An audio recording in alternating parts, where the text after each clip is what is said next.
ordem. Rei, ordem, perfeito. De fato é. Mais alguém? Algo que firmemente foi estabelecido. Algo firmemente estabelecido. Boa essa expressão firmemente. É algo que não pode ser volubilizado ou mudado a algum nível. Eu diria uma determinação irrevogável. Uma determinação irrevogável, ou seja, o que você falou, só que em palavras ainda colocadas aqui. Eu nem sei o que é irrevogável, mas parece interessante. De fato, isso aí.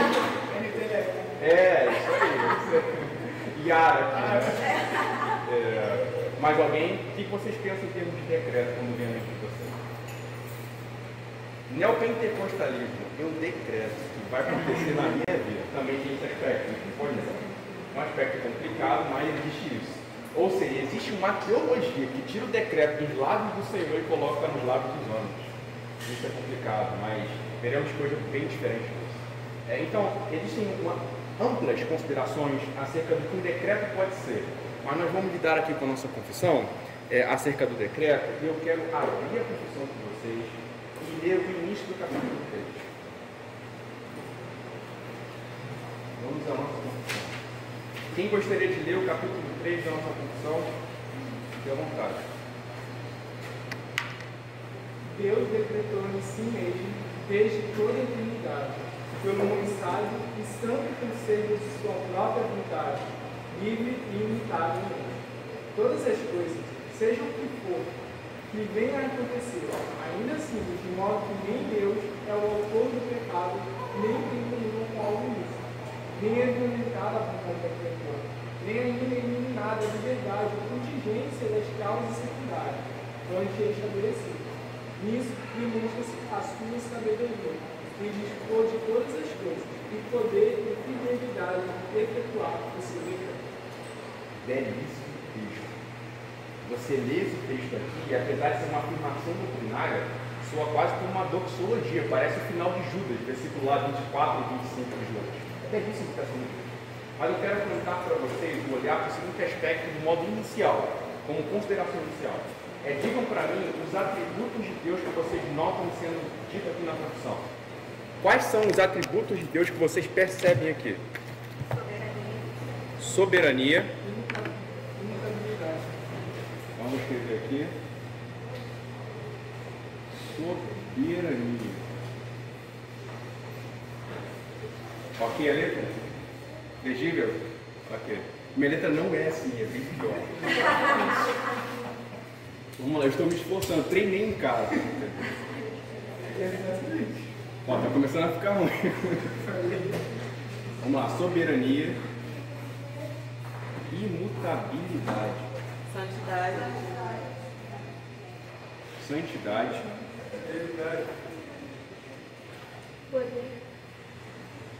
fidelidade,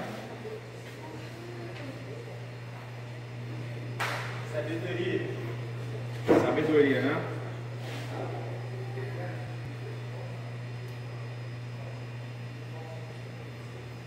Vocês conseguem ver aqui embaixo? Sim. Ok. Quem está aí atrás consegue ver aqui embaixo? Beleza. Então, soberania, imutabilidade, santidade, fidelidade, sabedoria. Tem mais algum atributo que vocês notam aí de Deus? Eternidade. Eternidade.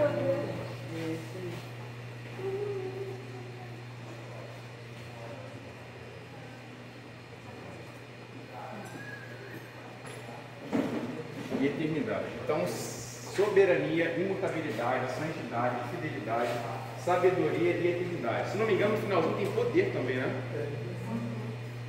Poder. Agonias.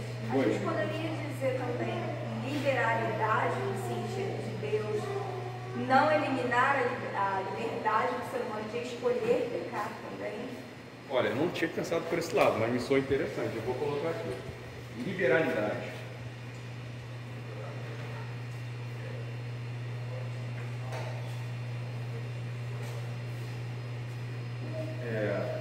Liberdade divina também. Deixa eu abrir aqui o... Vou apagar com a mão? Quer mais? Não dá. Pegar.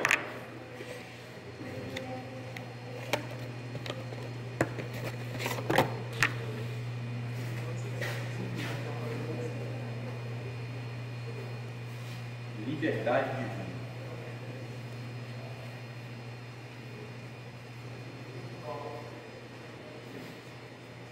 Então vamos lá. Soberania, imutabilidade, santidade, fidelidade, sabedoria, eternidade, poder, liberalidade e liberdade de Deus. Eu quero pensar com vocês do seguinte aspecto. O que esses atributos devem representar para nós quando nós lidamos com ele? Nós vamos usar esses atributos ou esse conhecimento prévio de Deus como um pressuposto. Você sabe o que é pressuposto? Quem pode me definir um pressuposto? Seria algo que não precisa de explicação, está estabelecido antes que as explicações venham. Exatamente. É como se fosse o seguinte: o pressuposto é uma crença básica da qual não se exige comprovação. E aqui eu posso dar algum exemplo. O sol vai nascer amanhã. Esse dia se findar. No outro dia a gente tem certeza que vai ter um amanhecer, bonito ou não. Enfim, vai estar nublado, vai estar, mas a gente sabe que o amanhecer vai acontecer. A gente não precisa que nos comprove através de argumentos. A gente não questiona ou duvida isso, ter sol ou não ter sol, eis a questão. Isso não passa pela nossa cabeça. A gente já parte do ponto de que vai ter sol amanhã. Por exemplo, nós que somos cristãos, já temos a crença fundamental, o pressuposto de que Deus existe. Quer dizer, que Deus existe. Isso rege a nossa visão de mundo. Isso rege a nossa cosmovisão. Enquanto que os ateus partem do ponto de que Deus não existe. Isso rege também a cosmovisão deles. Quando eu estou dizendo que isso aqui é um pressuposto para nós, ou seja, esse conhecimento que já temos de Deus apresentado aqui na confissão, é que nós vamos olhar a doutrina do decreto sem desconsiderar esses aspectos aqui. Nós vamos partir do ponto de que esse é o Deus que decreta. Por quê? Porque quando algumas questões forem levantadas em nossas mentes, o porquê, isso tem que estar em nossas mentes. E que se trata de um Deus sábio, de modo que nós não somos. Ele é a origem do saber. Que se trata de um Deus com poder e soberania, de modo que nenhum ser humano, por mais que tenha algum tipo de governo régio, seja majestade, reinado ou presidência da república, também nunca vai possuir. Esse é o Deus que decreta. Temos que partir desse ponto, e não de outro ponto. Agora, quando eu falo sobre vontade de Deus, já perguntei para vocês sobre o termo decreto. Agora, o termo vontade, quando vocês ouvem vontade relacionada a Deus, vem aqui à mente de vocês. Vamos lá, eu vou ser um pouco mais generalista. Quando vocês ouvem o termo vontade como um todo, o que vem na mente de vocês? Desejo. Vontade, então, desejo. Mais o quê? Seu querer. Como? Seu querer. Seu querer. Desejo, querer. Agrado. Oi? Agrado. Agrado. Desejo, querer, agrado. Tudo isso não é quadro. Mas vamos lá. Mais alguma coisa? Inclinações? Oi? As inclinações. Inclinações também. Muito bom. E aí, mais alguém? Instinto.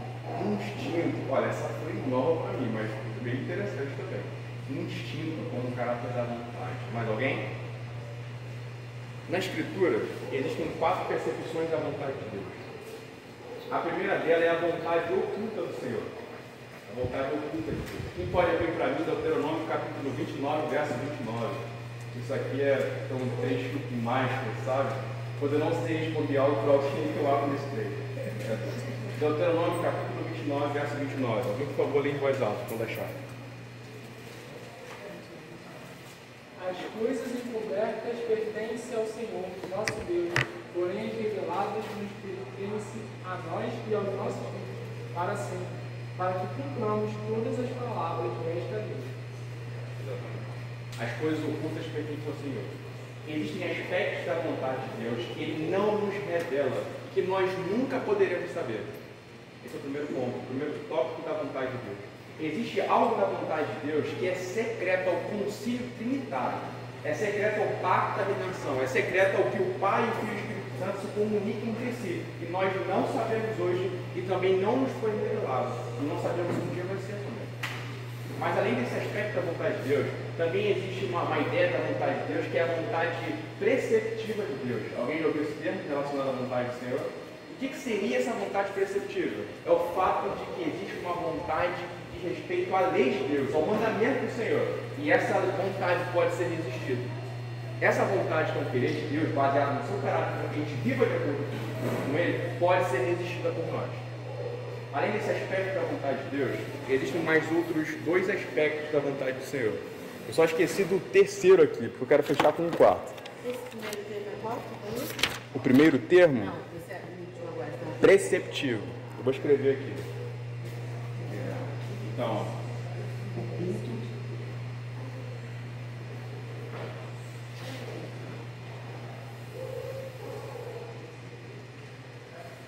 preceptivo. Outro aspecto da vontade do Senhor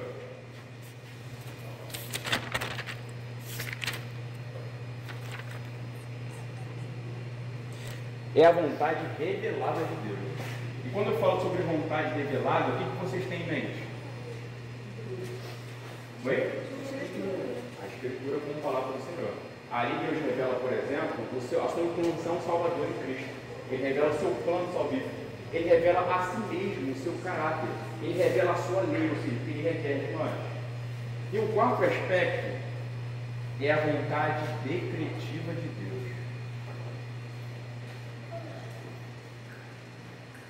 E geralmente, quando os teólogos vão falar sobre a vontade de Deus, eles trabalham esses dois conceitos de modo intercambiável, preceptivo e decretivo. Porque o preceptivo é uma vontade que pode ser resistida em algum nível. No entanto, o aspecto decretivo não pode ser resistido. É algo que Deus determinou que vai acontecer e nada vai mudar isso. Quando falamos sobre vontade decretiva, falamos sobre algo, como a Isabela mencionou aqui, irrevogável. Não pode ser mudado e não vai ser mudado. Isso aqui pode ser, de algum modo, resistido. Deus ordena que vivamos de certo modo. Deus diz que as coisas devem ser assim, e o ser humano vai lá e resiste à vontade do Senhor, num ato de rebeldia ou desobediência. Mas isso aqui não. Uma vez o Senhor falou, vai acontecer invariavelmente. Não podemos resistir a esse aspecto. O que nós temos até agora? O pressuposto. Nós partimos para entender o tema do decreto, sabendo quem Deus é em seu caráter. E também agora um discernimento um pouco mais abrangente, mais geral, acerca do que é a vontade de Deus nas Escrituras. Mas eu quero entrar em mais aspectos, e hoje eu gostaria que pudéssemos tocar em 4 aspectos do decreto de Deus, ou dessa doutrina do decreto de Deus. Primeiro, o decreto de Deus em termos gerais. Depois, a soberania de Deus e responsabilidade humana. E é um tema bem complexo. Depois, eleição e predestinação. E sobre heresias acerca do decreto que se desenvolveu na história da igreja até os dias de hoje. Então vamos avançar um pouquinho aqui. Eu quero definir para vocês teologicamente o que é o decreto, que ainda não chegamos nessa definição. Eu vou mandar para o grupo da igreja, porque eu tinha intenção de usar o slide hoje, ainda que minimamente. A definição eu vejo um pouco do que seria a vontade preceptiva. Preceptiva? Tá. Seria basicamente a lei ordenada de Deus. Se você observar no Salmo 119, por vezes ali é chamado de decreto, já perceberam isso? Então a lei preceptiva é basicamente a vontade de Deus para o homem, como Deus quer que o homem viva normalmente. Então, peraí, então é sinônimo ou da vontade revelada ou da vontade decretiva? Sinônimo? É. Sinônimo dos dois, são coisas diferentes. Então, é apenas o aspecto de que a vontade preceptiva pode ser resistida, o homem pode ir encontro a essa vontade e assim quebrá-la em algum nível, enquanto que a vontade decretiva nada pode mudar isso. É invariável, é irrevogável. Aí geralmente argumentam assim de modo próximo essas duas coisas. Doninho, a preceptiva a gente poderia usar como exemplo a questão do casamento entre homem e mulher. Deus ordena que seja desse modo. Aí no caso, sei lá, os homossexuais, eles escolhem não obedecer a Deus e se relacionam com pessoas do mesmo sexo. Seria essa questão que pode não... o ser humano tem a escolha de não obedecer aquilo que Deus disse que obedecer. Sim, eu acredito que sim, essa resposta cabe, mas eu frisaria o aspecto ético da coisa. Entendeu? Que é mais ou menos o seguinte: Deus ordena que não se mate, o homem vai lá e mata. A vontade de Deus é que não mate, mas o homem vai lá e quebra esse mandamento. Perceba que o homem consegue ofertar algum tipo de resistência à vontade do Senhor, mais ou menos isso. Então Deus ordena o casamento monogâmico entre homem e mulher. Então pessoas do mesmo sexo querem se relacionar.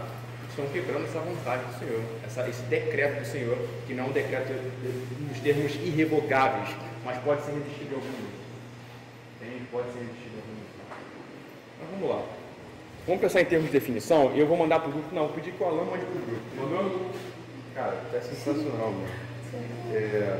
Então observem comigo, por favor, eu coloquei algumas definições que podem ajudar. Uma está aqui no caderno e tem uma do Franklin Ferreira aí que também é bem interessante. A que está no caderno é a seguinte, e é a definição do Wayne Grudem, duas definições dele muito profundas. A primeira é: os decretos são decisões que Deus tomou na eternidade e que governam a história. Entende? Então, decisões que Deus tomou na eternidade que governam a história. Vou repetir. Decisões que Deus tomou na eternidade e que governam a história. Perceba a relação entre eternidade e história aqui. A relação entre eternidade, tempo e espaço aqui. Antes que houvesse tempo e espaço, Deus falou sobre coisas que deveriam ser. Deus tomou certas decisões e Ele cumpre elas no tempo e espaço. Uma frase agora do Wayne Grudem, outra frase dele: o decreto é o propósito divino na eternidade. A criação, a providência e a redenção são a execução do decreto divino no tempo. Então, esses aspectos que são fruto da obra do Senhor, em como Ele opera entre os homens, foi decretado por Deus antes que houvesse tempo, antes que houvesse mundo, antes que houvesse espaço. Mas agora eles se cumprem na história, de modo invariável. Perceba então essa relação. Pensando em termos de decreto e da relação disso com a Trindade, eu quero pensar com vocês da seguinte modo. Quando vocês olham o início da nossa confissão, vocês vão observar o seguinte: Deus decretou em si mesmo, desde toda a eternidade. Mas antes que eu leia ou explique esse trechinho aqui, eu gostaria que alguém pudesse ler a definição que está aí. Eu acho que é o primeiro slide, se não me engano. É do Franklin Ferreira. Se quiser ler, por favor.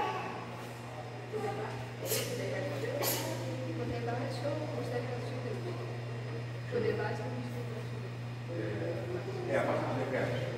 Os decretos de Deus são os divinos desígnios eternos por meio dos quais, antes da criação do mundo, Ele determinou realizar tudo o que acontece. Essa doutrina é semelhante à da providência, mas aqui estamos considerando as decisões divinas anteriores à criação do mundo, e não seus atos providenciais do tempo. Seus atos providenciais são a efetivação dos decretos eternos que Ele baixou há muito tempo. Muito bonito isso aqui. Ele é sensacional.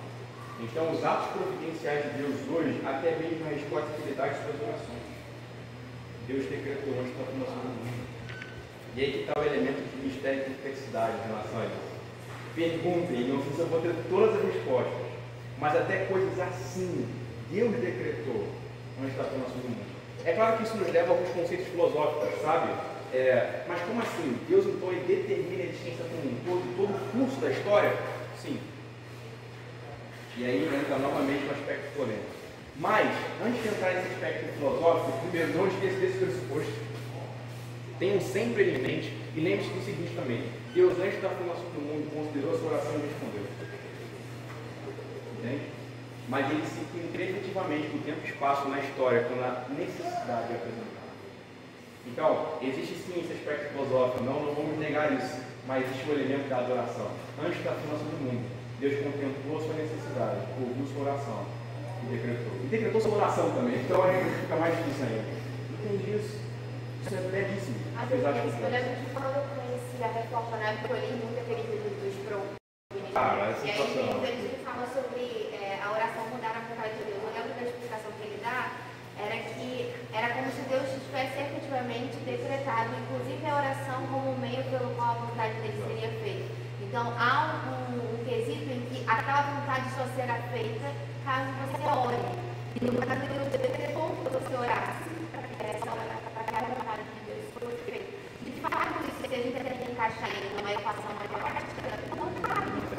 Não cabe. Então eu consigo não orar e esse tipo de coisa, no sentido de que Deus decretou esse decretamento como melhor. Isso é decretou. A gente pode dizer que Deus determina que certas coisas aconteçam na nossa vida através da oração. Ok? Faz parte do decreto do Senhor. E algumas coisas caminham nas nossas vidas a partir da oração. Entende?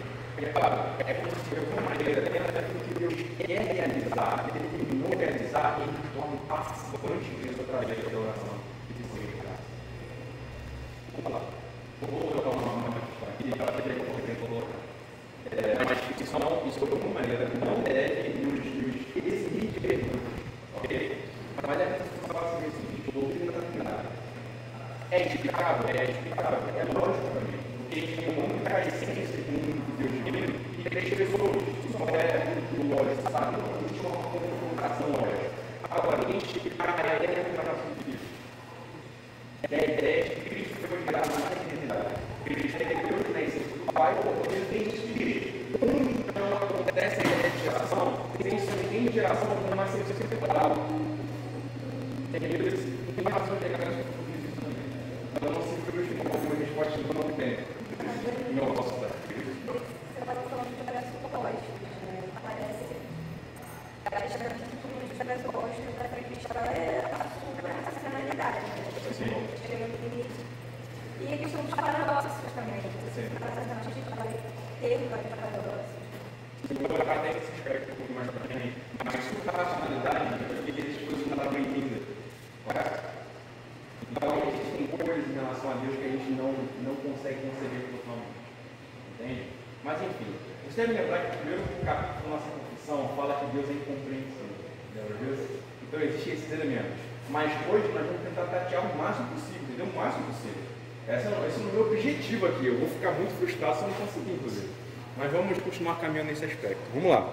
Depois dessas definições, a confissão vai dizer que Deus decretou em si mesmo. Então, considere o seguinte: sabedoria, soberania. Eu vou dizer o porquê. Deus não pediu o seu conselho para decretar. Claro, em termos lógicos, você não existia antes da formação do mundo, né? Mas Deus não pediu o seu conselho. Deus é suficiente em si mesmo para tomar conselho entre as três pessoas da Trindade e determinar as coisas de modo extremamente perfeito. Deus não tomou conselho conosco. É importante considerar isso. Ele não precisa de nós para determinar aquilo que ele tem que fazer. Nós precisamos de conselho. Eu geralmente não tomo decisões sem me consultar com alguém. Não é porque eu sou medroso, porque eu creio que é bíblico fazer dessa forma. E que eu posso realmente fazer uma burrada caso eu não tome conselho. Mas Deus não precisa de conselho para decretar coisas de modo de que ele não vai errar. Ele de fato não erra. Ele não precisa de conselho. Mas há uma coisa também que eu quero considerar com vocês. Nós já falamos que os decretos de Deus são feitos na eternidade, antes que haja tempo e espaço, e eles efetivamente se concretizam no tempo e espaço. Você lembra disso? Eu quero que vocês pensem da seguinte maneira.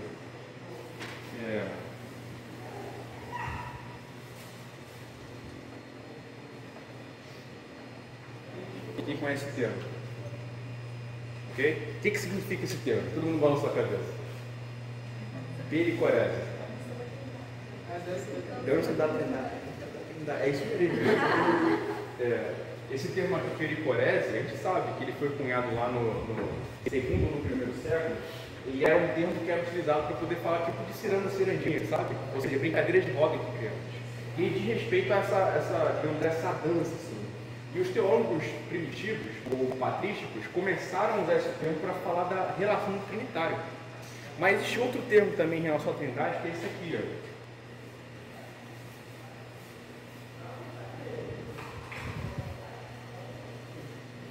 Que não é apenas um termo, como é que eu posso dizer,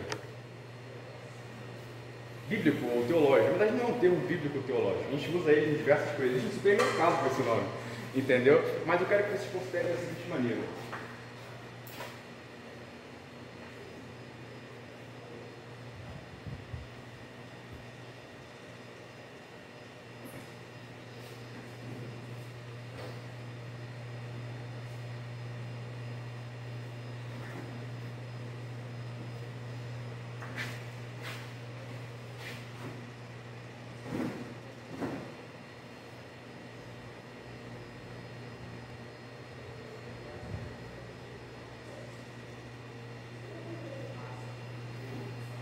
Vamos lá. Alguém lembra do que significa o termo economia? Em termos...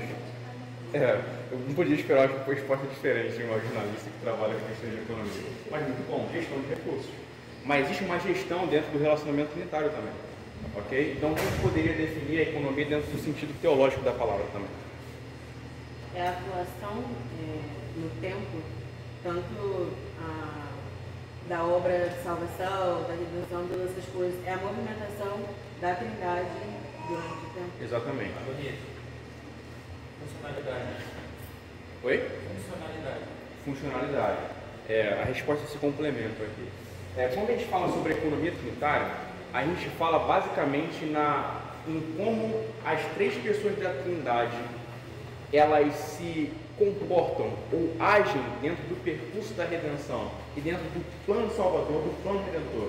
Então, o Pai decreta, o Filho traz a consumação da salvação e o Espírito Santo aplica na vida dos eleitos, ok? Então, o que eu quero que vocês pensem nesses aspectos? Da pericorese para a economia trinitária, é assim que funciona, o que seria o decreto divino. Da pericorese, da comunhão, da relação trinitária para a economia trinitária, que é a efetivação do plano redentor de Deus. Então pense dessa forma em termos cambiáveis. Economia, a efetivação, a consumação, o cumprimento, enquanto a pericorese é a relação que dá luz ao aspecto econômico, a efetivação do que Deus faz no tempo e no espaço. Portanto, eternidade, tempo e cumprimento. Considerem isso. Então, Deus, nos seus decretos, age em si mesmo, tanto na concepção como também na efetivação dos aspectos relacionados ao decreto. Diga. Basicamente, você poderia resumir com a pericorese seria a natureza de Deus e a economia que Deus faz. Talvez, em algum aspecto, porque a pericorese ela enfatiza mais a relação e não a ontologia nesse sentido, entendeu? Mas sim, faz sentido. Dúvidas até aqui? Tá claro? Podemos caminhar? Então vamos lá. Eu vou avançar aqui para mais algumas considerações. Eu quero entrar agora no nosso segundo ponto, que é sobre soberania de Deus e responsabilidade humana. Claro que não tem como a gente ser exaustivo nesse tópico, mas é um tópico bem interessante. Deixa eu perguntar para vocês.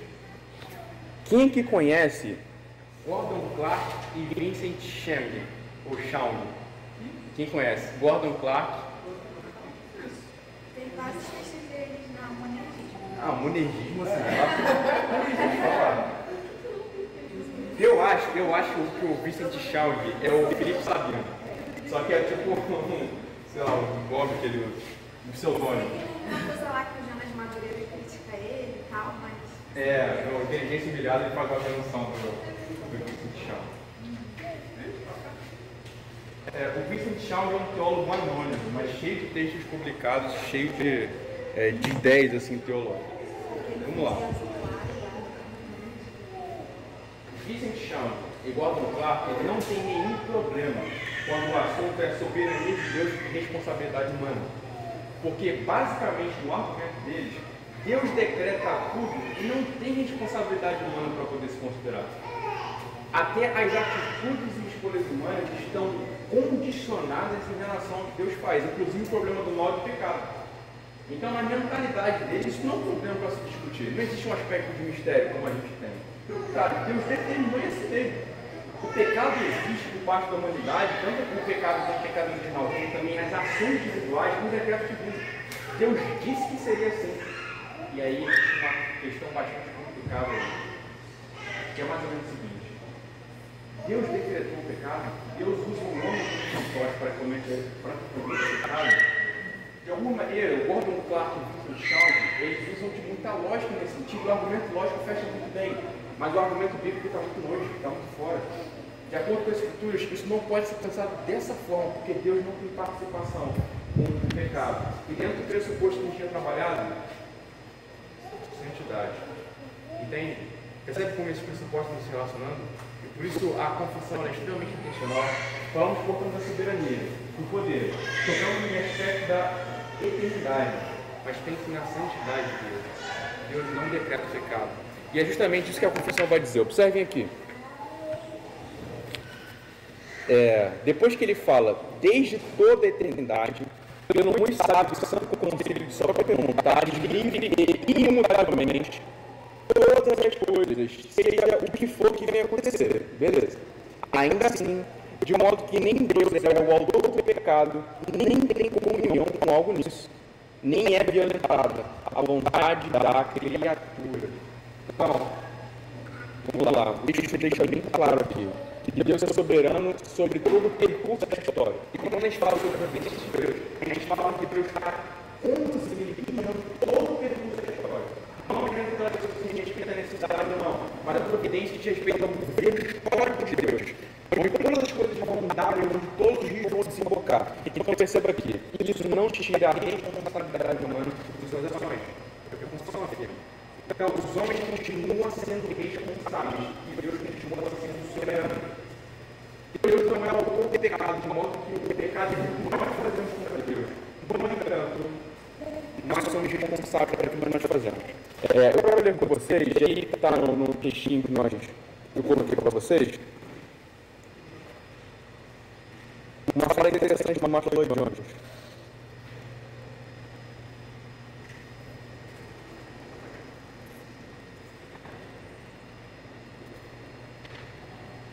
Quem achou que ia falar do Lloyd Jones, pode, por favor.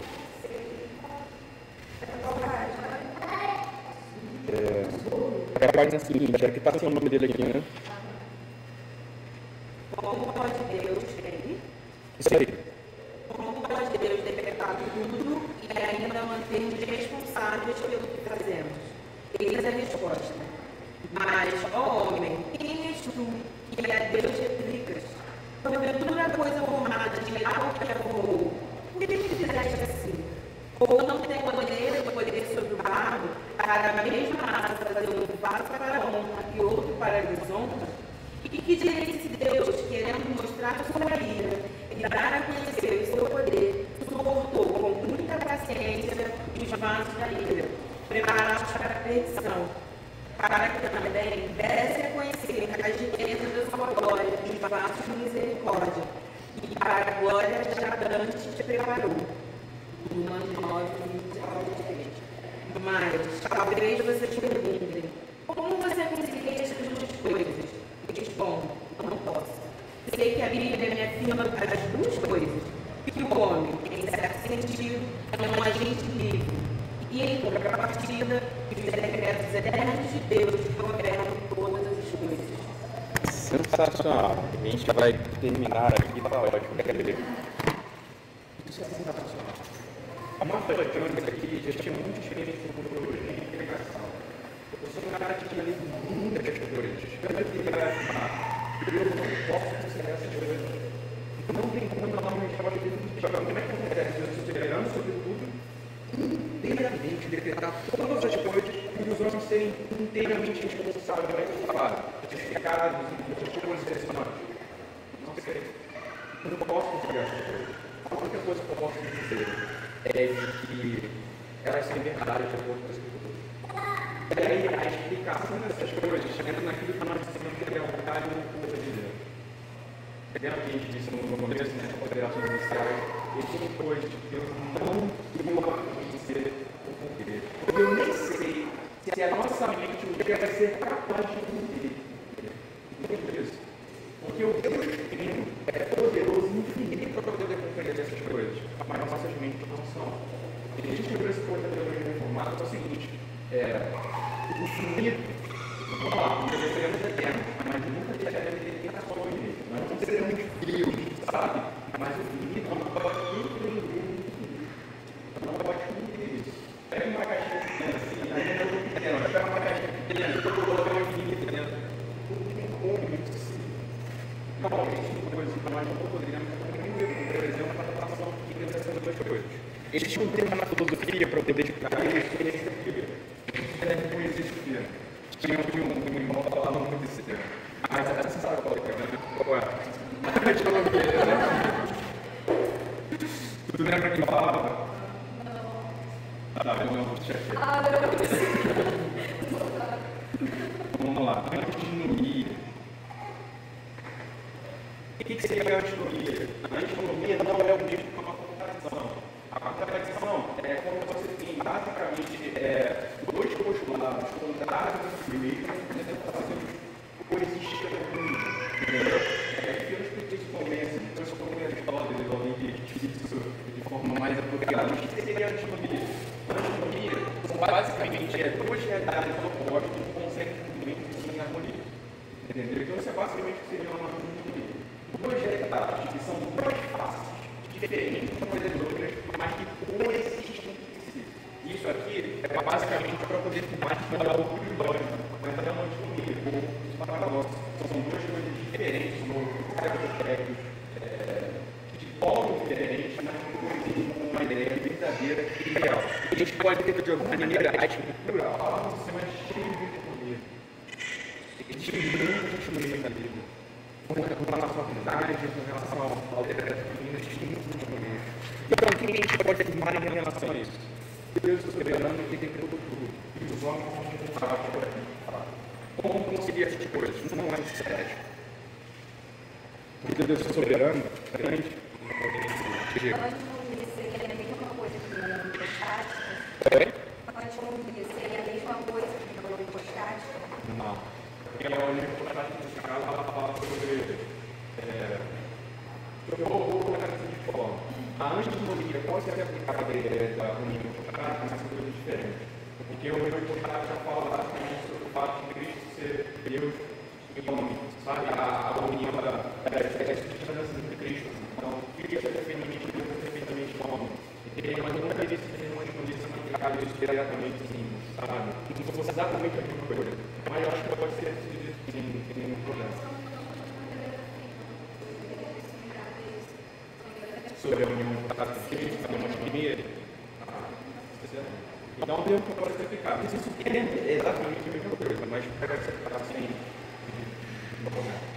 Entendeu? Então, vamos lá. Até agora, alguma pergunta, alguma dúvida? Poxa, então vocês estão aceitando pela fé mesmo a ideia da soberania divina de responsabilidade humana. Isso é ótimo. Poxa, não está muito bem. Pode falar.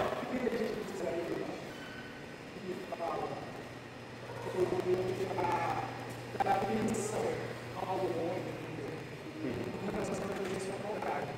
Claro que o homem vai ser forçado nessa sociedade. Às vezes, Seria para mim de dois, três.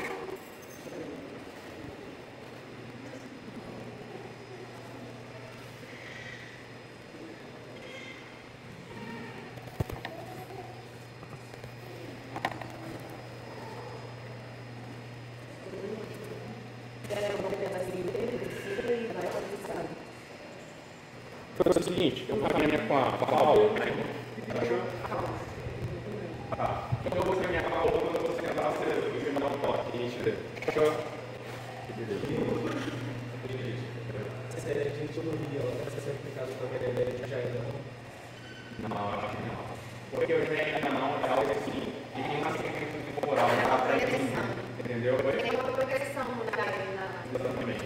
É porque a antinomia é basicamente uma realidade que você não consegue fazer uma solução em relação a isso. Entendeu? Se A, enfim, é igual a B, então a função é que você sabe B.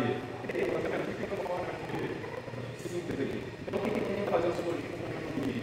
Com o conceito de idade, com a ideia de como ele vai ter.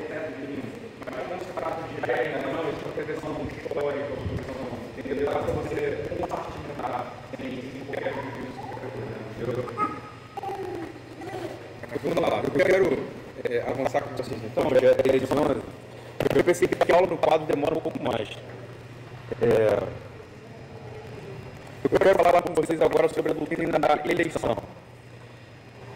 Eleição e predestinação. E essa doutrina é belíssima. Eu vou ler para vocês, antes de ler o que está aqui no documento PDF, umas falas do Wayne Grudem para vocês. Mas também, puder, antes, leia ponto 3 da nossa confissão, se estiverem com a confissão aí. Fala sobre o meio do decreto de Deus. Quem quiser, leia mais alto. Por meio do decreto de Deus, para a manifestação da sua glória, alguns homens são predestinados pelo reinado para a vida eterna, por meio de Jesus Cristo, a louvor de sua gloriosa graça. Outros são deixados a agirem seus pecados para a sua justa condenação, para a louvor da sua gloriosa justiça. Então vocês conseguem perceber aqui de que existe o ato fato do decreto de Deus não é apenas providencial em relação ao percurso da história, mas ele também é salvífico. Ele tem respeito àquele esquema que nós temos da história. Ele favorece a economia tributária. O relacionamento da Trindade, determinando coisas e contempla que não há uma redentora na aplicação trinitária. Mas perceba aqui algumas coisas. O meio pelo qual nós somos predestinados é a pessoa de Jesus. Okay? Cristo é o ponto de partida da nossa predestinação. Depois ele vai dizer que é para louvor de sua gloriosa graça. E depois outros são deixados agir em seus pecados para a sua vida condenação. Então, de que modo nós somos eleitos? Neste Jesus para a glória de Deus. Então, o que Deus estava considerando quando ele nos elegeu? Ele estava considerando a sua glória. Ele estava considerando a sua exaltação no seu Filho. Jesus, ele estava vivendo benefícios do nosso Filho também. Então, agora nós também. Mas, como que para Efésios capítulo 1, eu vou fazer algumas referências a isso. E depois vamos para a definição do livro. Diga, irmão.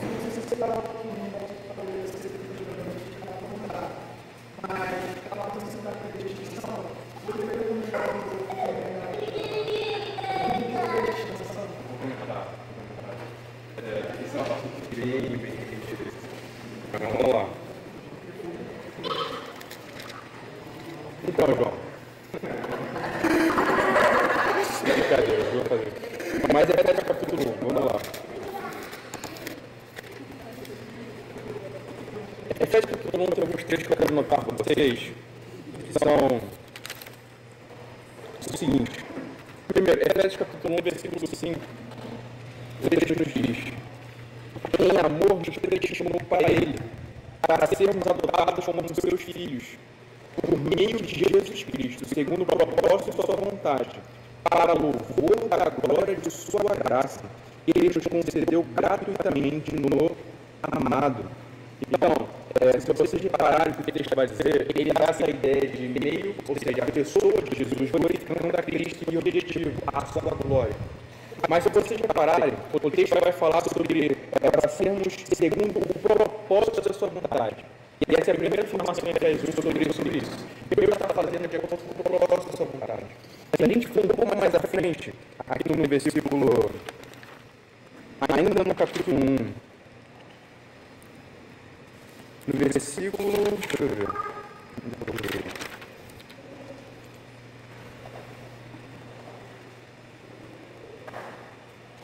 Versículo 9. Ele nos revelou o mistério da sua vontade, segundo o seu propósito, que nele que ele representou em Cristo, de fazer convergir nele, na dispensação da plenitude dos tempos, todas as coisas, tanto do céu como as da terra. Há uma nova menção à vontade de Deus aqui no versículo 9.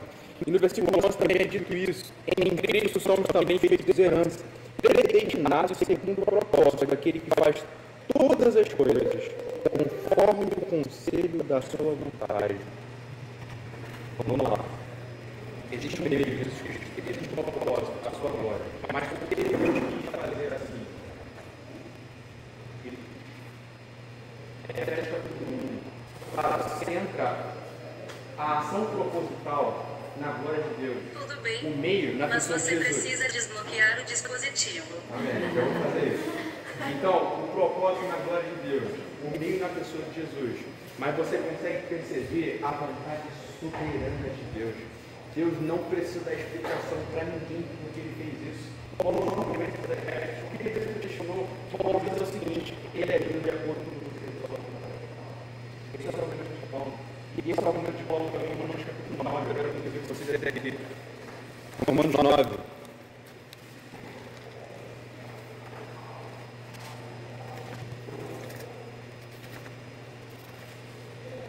Eu amo Romanos 9, por diversas razões. Primeiro, ele me dá muitos argumentos. E depois, porque é glorioso o que ele fala sobre Deus aqui. Romanos capítulo 9, versículo 19, versículo 23. Quem pode ler, por favor?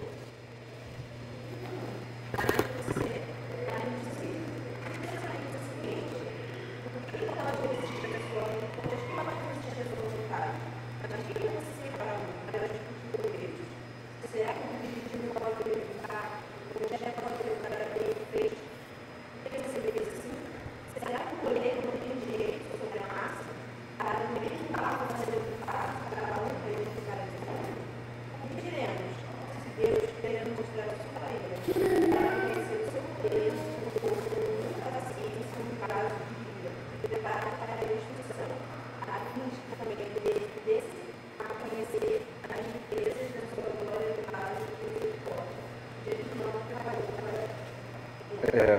Uma palavra que ressalta aos meus olhos aqui é a expressão direito. Deus tem um direito. Quando as pessoas que questionam a predestinação ou a eleição, elas indicam algum tipo de direito para si. E eu direito de pensar o seguinte: eu acredito que as pessoas poderiam ser diferentes. Sempre tem algumas perguntas: por que eu não falo todo mundo de uma vez? Mas por um estudo de direito, as pessoas não. Algumas pessoas até poderiam relacionar esse direito com base naquilo que o Deus tem, né? E argumenta essa lei do próprio Deus como uma questão desviada. Sim, exatamente. Dá para a gente, eu acho, né, para a gente encaixar também nesse termo, o final da teologia no capítulo 11 do Romanos, quem foi o seu conselheiro, né? Quem primeiro deu para que a gente venha.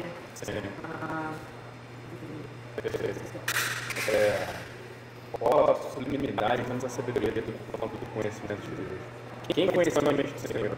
Quem foi capaz de instruí-lo? Quem deu primeiro a ele para que ele fosse, enfim, instruído? Porque ele foi para isso todas as coisas. Aí depois agora eternamente. Amém. Quem conheceu a mente do Senhor? Quem foi seu conselheiro? Ele decidiu eleger. Entendeu? Glória a Deus por isso. Ainda mais pelo fato de que não incluídos nesse plano. Mas eu quero definir um pouco agora a questão da eleição. E lá naquele PDF que eu passei para vocês. Não tem não no PDF. Eu vou ter que ler aqui o que eu tinha destacado. Eu vou ler para vocês.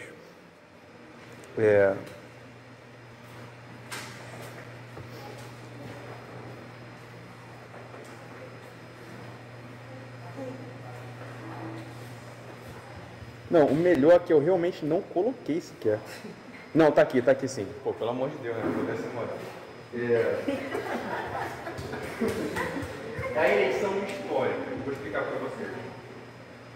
Com muitas pessoas e grupos, essa eterna presença pactual de Deus toma a forma de eleição. Grave minha palavra pactual para eu explicar depois. Eleição simplesmente significa escolha. Portanto, em Efésios 4, o termo escolheu descreve a eleição divina. A eleição, consequentemente, é um tipo de decreto divino, de modo que podemos acrescentar à nossa lista de termos que indicam o propósito e a intenção de Deus. O vocabulário bíblico, que eu quero chamar a atenção de vocês, de escolha divina é baixar. Gente, eu não sei hebraico, essas coisas, então vergonha a pronúncia. Baixar é escolher, cadê o saião nesse momento? E é separar, enklegomai, que é escolher, proetoimazo, preparar antecipadamente, e prognosis, que é uma escolha, enfim, um conhecimento antecedente. Então, Deus nos prepara antecipadamente para poder recebê-lo em Cristo. E a nossa confissão, a falar sobre esse preparo, tanto fala sobre o decreto e decisão de Deus sobre quem salvar, como também empregar os meios certos para que isso seja possível. Quem Deus elegeu antes da fundação do mundo, Deus vai prover todos os meios possíveis para que essa pessoa vá até Cristo e conheça Jesus. Entende? Não haverá obstáculos para isso. Deus vai cumprir esse propósito. Na nossa confissão, no capítulo, quer dizer, no tópico 6, diz o seguinte: assim como Deus destinou os eleitos para a glória, assim também pelo propósito eterno e muito livre de sua vontade, Deus ordenou todos os meios para isso. Portanto, aqueles que são eleitos, estando caídos em Adão, são remidos por Cristo, são eficazmente chamados para a fé em Cristo pelo seu Espírito, que opera no tempo devido. Então, Deus proveu os meios para que isso aconteça. Sabe aquela pessoa que você conheceu? Pensa nela. Sabe o meio pelo qual você conheceu o Evangelho? Foi aquele na Escritura? Foi um vídeo que posta na internet? Foi conversando com um amigo ou alguém? Foi... Sabe esses meios? Pensa no tempo em que aconteceu, pensa no lugar em que aconteceu, pensa na pessoa que te falou e as palavras que ela usou. Deus disse que isso antes da planta do mundo. Deus disse para que fosse assim. Isso é glorioso. Está lendo minha conversão? Você estava no meio de uma coisa pentecostal no ensino médio. Entendeu? Eu lembro que foi em março, naquele dia. E o modo como Deus determinou aconteceu. Sabe? E essa foi a situação, sabe? Cai. Eu acho que essa relação de questionar a Deus tem a relação direta no próprio aspecto da queda, no sentido de querer ser igual a Deus, e até mesmo relacionando com os próprios atributos ou perfeições de Deus, né? Então, por exemplo, Deus é soberano, nós não somos soberanos, mas em espécie nós temos algum tipo de poder. Se a gente tomar decisões, de carregar alguma espécie de peso, ainda assim resvala um pouco desse atributo de Deus em nós. Então, e até os incomunicados. Então, por exemplo, Deus é onipresente. Nós não somos onipresentes, mas estamos presentes aqui. Então, ainda assim vai resvalando uma coisa ou outra. Cara, perfeito sua contribuição, exatamente. E quando acontece a queda, é interessante pensar também, porque Deus é um Deus criativo. Então ele criou as coisas, o homem também tem essa criatividade. E quando o homem caiu, ele começa a criar coisas e adorar essas coisas que ele as criou. Então até esse aspecto criativo foi totalmente distorcido pelo homem. Exatamente. Então a ideia que eu, pensei em relacionar com a sua própria fala é no aspecto de a gente questiona Deus porque um resvalo do que Deus tem, a gente se acha maior do que ele. Então até que a gente não estamos ansiosos. Parece que é o seguinte, mas eu mesmo assim me acho capaz de tomar decisões não confio no Senhor. Eu tenho um resvalo, um poder que você não tem, por isso eu me acho capaz. O homem que cada vez se mostra que ele caiu, porque ele está desviado do curso natural dele, porque também ele precisa entender o que Deus está dizendo. Às vezes as pessoas estão questionando muito o propósito que a gente precisa. E Deus faz isso com o coração muito, porque não está querendo entender. E aí eu pensei, será que eu sou feliz? Essa verdade sobre a vida, será que eu sou feliz? Mas é uma pessoa que ainda não tem essa Cristo, elas são muito ligadas com o coração. Elas são muito consideram o próprio Deus em relação a isso. Acontece com a gente conhece aquilo que está no nosso mundo. Pensa no próprio Deus. Percebe isso. Já levanta todas as questões possíveis perante Deus. Chega no final, quando aparece para ele fala o seguinte: professor, eu sei que ninguém diz. Entendeu? Mas agora eu não acabo. Ele adora o Senhor, assim, ele é o nome de Deus. Mas, uma frase do Francis Schaeffer, que ele diz que descansar é aceitar com criatura. Às vezes a gente tem esses questionamentos diante do Senhor, enfim, todas as outras coisas que a gente não se aceita como criatura. Essa é uma forma. Descansar essa dignidade como criatura. Você lembra que eu falei sobre pacto lógico, se gravar nesse texto? Pacto. Como muitas pessoas de grupo, essa é a diferença. Pacto lógico. Quando a gente fala de estudo do pacto, o primeiro tópico, o mais importante, é o pacto da redenção. Então, o pacto lógico, o pacto da redenção e o pacto de graça. O pacto de graça é a aplicação do pacto da redenção que a gente está fazendo. É justamente esse propósito de ter feito em que a pessoa está na eternidade. Mas precisa ser o seguinte: a eleição é um compromisso pactual de Deus com três pessoas da eternidade. As três pessoas da eternidade escolheu você antes da fundação do mundo e determinou os meios pelos quais isso pudesse acontecer. Como ele está aqui no nome da pessoa de Cristo, e também o tempo do nome que ia acontecer também. Portanto, a eleição é o pacto da redenção de respeito à sua vida. É o propósito definitivo de Deus que também é o pacto. Portanto, se você é definitivo, não pode confundir qual é o objetivo do pacto. E é aí que entra a fidelidade.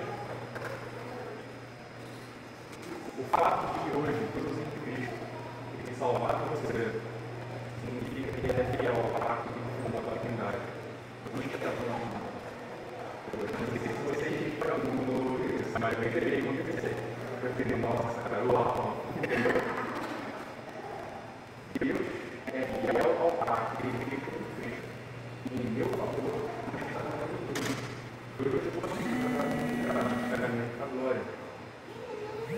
Deus é fiel ao que decretou em nosso favor antes da fundação do mundo. contemplem isso do seguinte aspecto. Se Deus foi fiel há, sei lá, 6.000 anos atrás, terra velha, terra nova, não sei, mas se Deus foi fiel há milhares de anos atrás ao pacto que ele estabeleceu, quanto mais agora, ele vai continuar sendo fiel até o final. Então, o pacto de redenção que se expressa no pacto da graça, do qual nós somos participantes, vai ser cumprido em tempos definitivos, na glória. Então, Deus é fiel a esse pacto. Deus é fiel à palavra que ele disse. Não está no mundo, colocando ênfase na doutrina da eleição, nesse sentido, para adorar o Senhor. Porque você está em Cristo. E você está dizendo, que agora é santidade, quando você deve conversar, você é eleito.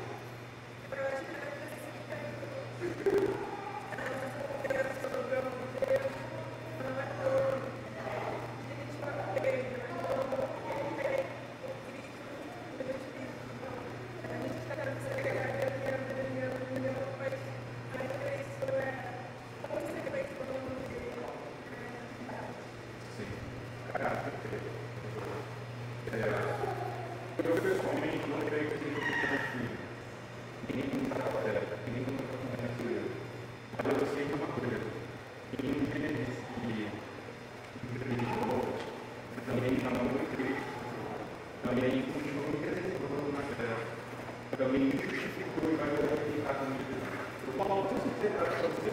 Eu não me vejo apto para poder seguir na terra. O que eu tenho colocado a convicção é que Cristo deve ser tratado de uma forma diferente. Por conta da aliança que ele tem conosco. Por conta do pacto que ele firmou essa coisa. Esse é o fundamento da coisa. Esse é o fundamento da coisa. Você está terminando já, né? São 10h30 agora, são 10 minutos. Eu vou entrar agora. Deixa eu ver aqui. Não tem como. A questão do problema do mal que eu vou passar. E tem questões sobre algumas heresias em relação a isso. Entendeu? Que é o teísmo aberto e o monerismo. Alguém já ouviu falar sobre algumas dessas heresias? É uma heresia. Teísmo aberto, deixa eu escrever aqui. E monerismo.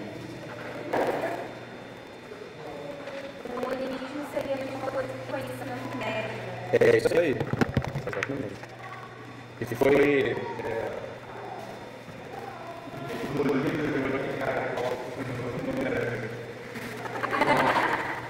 Teísmo aberto.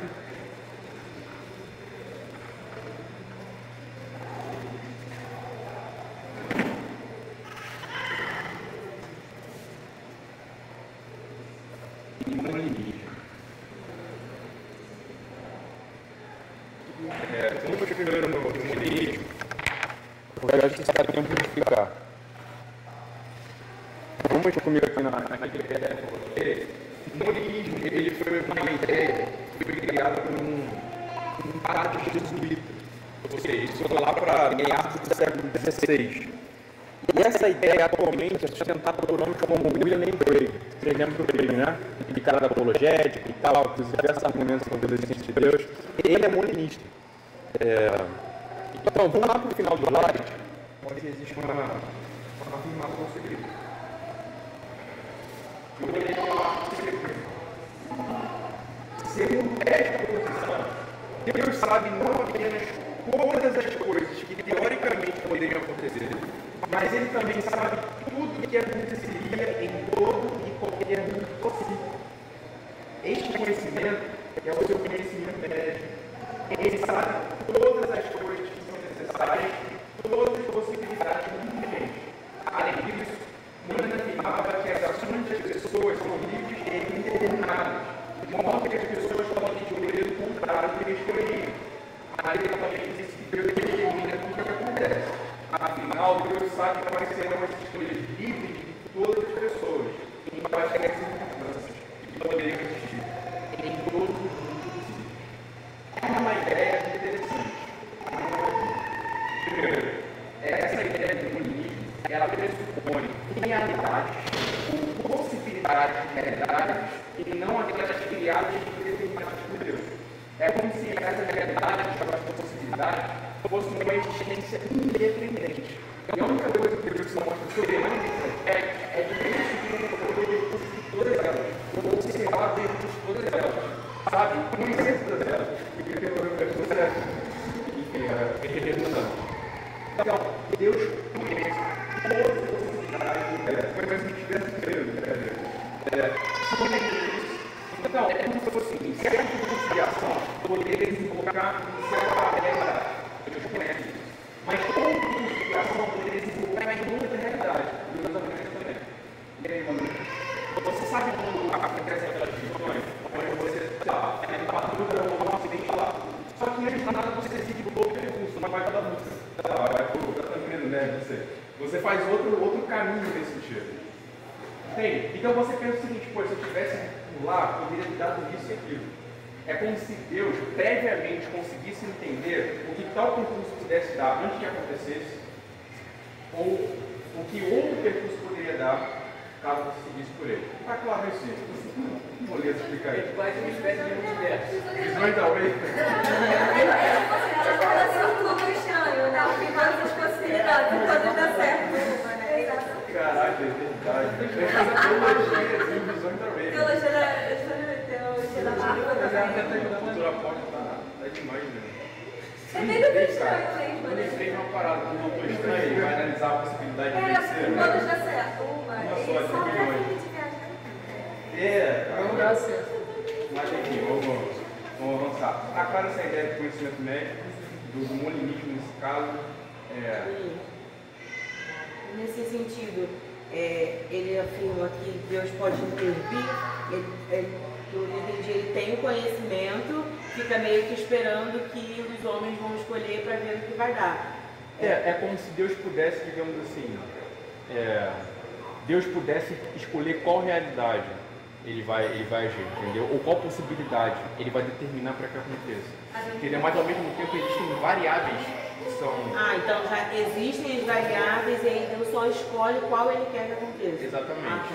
Mas ao mesmo tempo existe um argumento dele dentro do contexto da responsabilidade humana, onde o percurso de certas coisas podem ser mudados de acordo com as decisões humanas. Mas não sempre Deus antes não tenha previsto isso em algum momento. Molinismo, erro ideológico e heresia. Olha, eu creio que seja um erro teológico, não vou dizer que é heresia não. Por exemplo, eu não quero chegar a certo exemplo.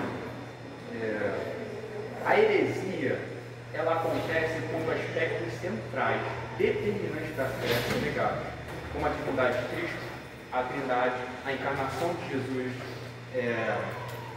a salvação pela graça somente em Cristo. Quando coisas assim são negadas, então você tem um herege.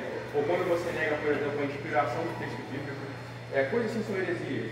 Mas, por exemplo, o sino dos glotes, ou no século XVII, os calvinistas chamavam arminianismo de heresia. Entendeu? E aí eu acho que já há um exagero nesse aspecto. Não é heresia. Eu pergunto por quê? Porque... Não pergunto mais. Mentira.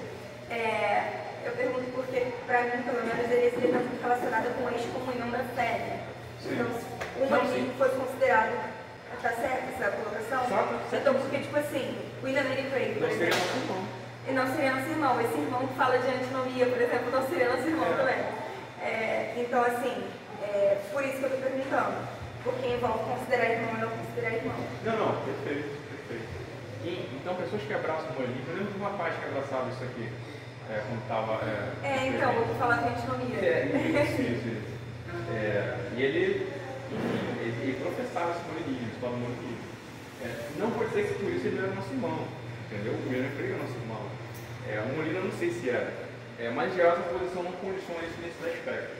Agora, se alguém nega a salvação pela graça de Cristo, se alguém nega a Trindade, a pessoa de Jesus encarnado, divina ao mesmo tempo, então essa pessoa sim é herege, a gente não pode ter comunhão com ela. Se negar a soberania de Deus, por exemplo, a gente sabe que um pastor se diz batista aqui do Rio de Janeiro, que nega que Cristo tem ressuscitado e que nega a onipotência de Deus. Então, exatamente. São coisas centrais para a fé, entendeu? Centrais mesmo. Existe uma outra heresia vinculada à ideia do decreto, que é o teísmo aberto. Existe um representante aqui no Brasil que é o Ricardo Gondim. Quem lembra aqui do Ricardo Gondim?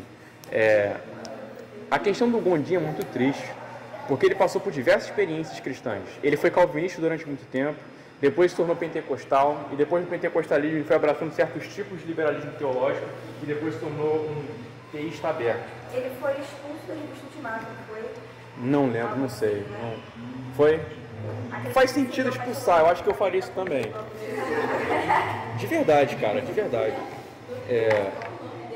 Ricardo não é Godinho, é Gondim. Tem um N ali que separa eu dele. Esse N é de conversão. De ortodoxia. De um monetista. Caramba. Mas vamos lá. O Ricardo Gondim defende o teísmo aberto. O que seria o teísmo aberto? O teísmo aberto é uma negação muito complicada da soberania divina. Então, o que a gente entende sobre um Deus soberano? Ele decreta todas as coisas e ele não está preso ao espaço e tempo. Ele sabe o que vai estar lá no futuro porque ele já está presente lá. Como também as coisas do passado não são coisas que ele não pode e não se relacionam. Enfim, sabe? O teísmo aberto vai dizer que Deus não consegue prever o futuro. É como se no teísmo aberto Deus estivesse dentro do processo temporal e espacial com anos. Um Deus assim não é Deus. Um Deus que não é onisciente, não decreta, não é poderoso, não é Deus. Então, o teísmo aberto vai afirmar isso, de que Deus ele não tem conhecimento das coisas futuras, de que Deus também está sujeito aos processos e de que Deus não tem liberdade suficiente para poder, talvez, digamos, decretar coisas que não seriam derrogadas. Entendeu? Então é como se as pessoas tivessem uma liberdade comparativa a de Deus. Porque elas também podem fazer escolhas livres e tal, e Deus não interferir isso no mesmo modo. Seria aquela ideia de como se Deus fosse um relojoeiro, que ele criou o universo, mas as coisas foram acontecendo e ele não tem interferência sobre tudo que está acontecendo. Seria mais ou menos isso. Isso no caso é o deísmo, entendeu? Porque no caso do teísmo aberto, Deus se relaciona com a criação. O problema é que não tem soberania de poder. Ele basicamente não prevê o futuro. Ele não consegue enxergar as coisas futuras. Entende, mais ou menos? No deísmo é até possível conceber essa perspectiva. Só que o Deus está distante, não se revela, não fala, não interage com a sua criação. Alguém vai fazer alguma pergunta? No caso, uma perspectiva da parte de Deus limitada somente ao temporal. Exatamente. Ele não é transcendente. A ênfase nesse caso fica mais na imanência do mesmo. Se Deus não é transcendente, não é poderoso. Entende? Eu coloquei no slide aqui um quadro comparativo de teologia informada e teísmo aberto. Isso pode ajudar. Mas por último aqui, Denis, mas como que esse se relaciona com Cristo no primeiro Pedro, que vai dizer que Deus já nos conhecia antes da fundação do mundo, antes da criação? cara, Você acabou de ler, vai dizer também. é heresia mesmo. Tipo assim, não se relaciona. É uma negação deliberada do texto bíblico como esse. É engraçado porque, assim, alguns autores conceberam essa ideia, até tentaram usar textos bíblicos, usaram como a ideia de Deus se arrepender e tal, coisas assim. É como se de alguma maneira o futuro, ou a sequência de ações históricas tivessem pegado Deus de surpresa. Entendeu? Mas tem explicações claras sobre esses textos. Entendeu? Uma exegese cuidadosa, claro, também comprometida. Mas esses caras não. Entendeu? Eles simplesmente não viram para muitos textos que dizem coisas simplesmente explicadas, talvez não afirmam. Oi? Literal. A gente pode categorizar dessa forma no texto aberto. Mas vamos lá, para finalizar.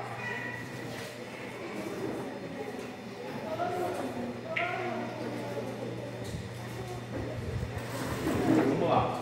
Quem já ouviu falar aqui, e agora eu vou falar sobre algo que é chamado de a ordem dos decretos da eleição. Quem sabe o que eu estou falando aqui? Exatamente. Isso aí é quase isso. Isso é basicamente o auto-salute, né? A ordem dos decretos é outra coisa mais difícil, entendeu? Você ouviu falar em supra e infralapsarianismo? Quase não sai, quase coloca o S no lugar do F. O supra e infralapsarianismo. O que seria o supra e o infralapsarianismo? Vamos lá, eu coloquei um textinho ali. E antes, adianto para vocês que a nossa confissão ela não é supralapsarianista, ela é infra. Inclusive, o pastor já falou que a nossa confissão é muito parecida com a confissão de Westminster, né? Que é parecida a ponto que você pode ver uma coisa. Esse capítulo é a mesma coisa, mas tem uma parte que a nossa confissão oculta, ou seja, tira só uma parte, os outros aspectos é idêntico. que é a parte onde o Catecismo de Schmitt, ou melhor, a Confissão de Schmitt, fala sobre a dupla destinação, que é supralapsarianismo. Entende? Então a nossa confissão ela não é supra, mas infra nesse sentido. Mas vamos lá. Abrem lá o PDFzinho, eu vou explicar para vocês. É depois da fala do Márcio Loitani sobre responsabilidade humana. E aqui o primeiro trecho é sobre o supra. É o seguinte: o primeiro decreto de Deus, portanto, nessa ordem lógica, é eleger alguns homens que seriam criados para a vida e condenar outros para a destruição. Ok? Segundo decreto, criar toda a humanidade, os eleitos e os reprovados. Terceiro, permitir a queda. A queda dependeria da escolha voluntária do homem. Quarto, prover um redentor para os eleitos. E quinto, enviar o Espírito Santo para aplicar a redenção obtida por Cristo no coração dos eleitos.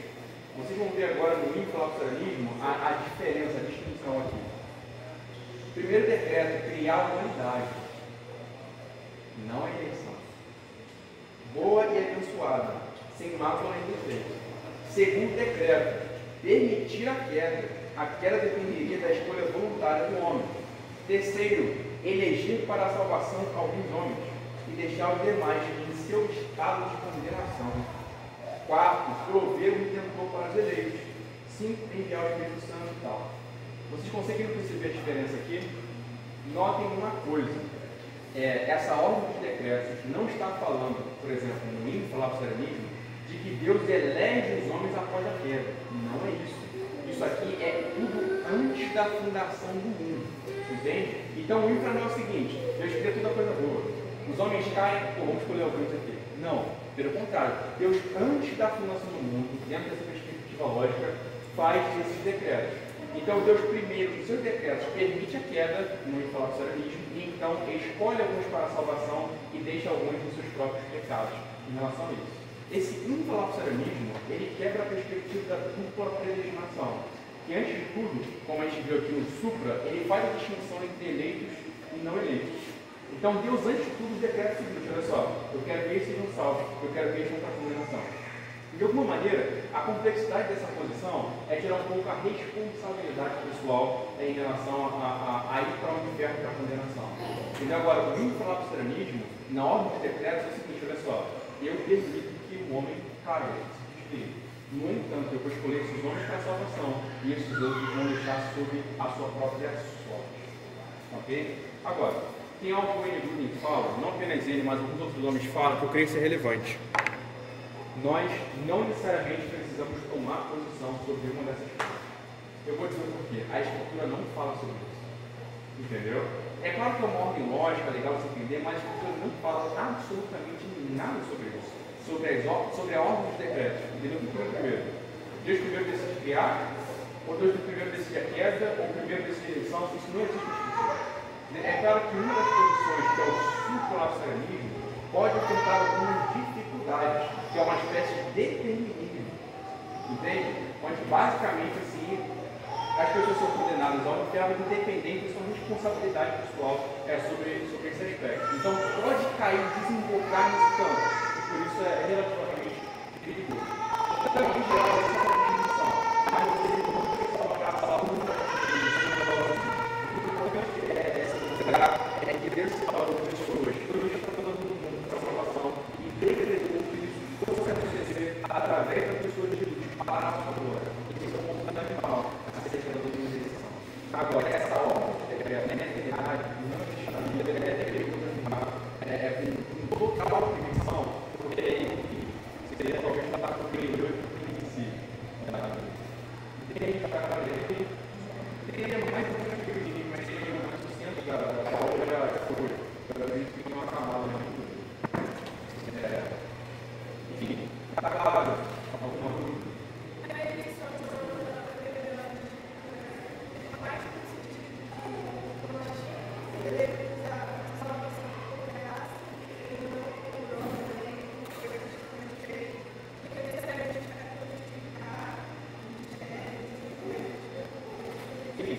Eu diria que assim, aqui fala que eles são superiores.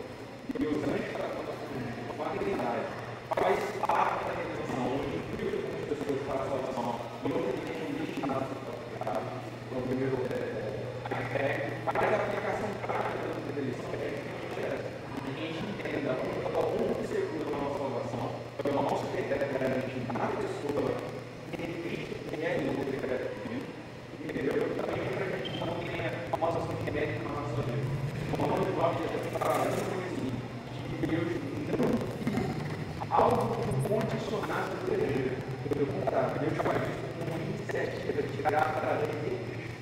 Então, o diferencial da nossa eleição nunca somos nós. Mas é o seguinte, para você que eu acho mais legal, você tem que ser mais inteligente, você mais justifica no ambiente. Então, é o problema. Não existe tanto.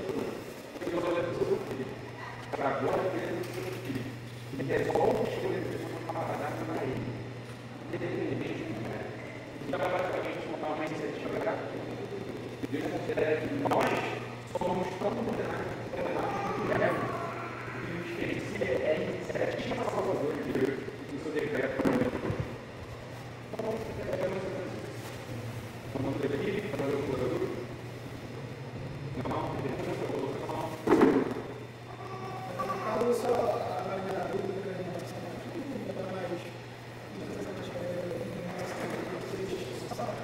a construção, ela é muito precisa, ela tem que tratar a responsabilidade humana. Por exemplo, aqui eles são deixados a agir,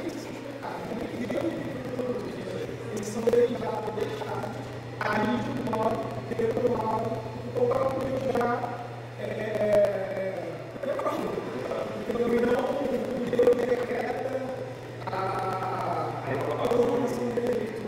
Então, a construção precisa desse tipo de construção.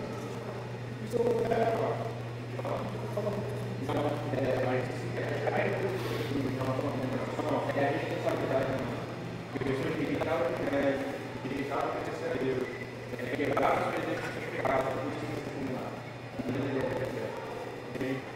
Mais alguém? Que tem conta de colocação, e cada menino. E é interessante que eles são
Deus soberanamente está podendo somente através desse evento.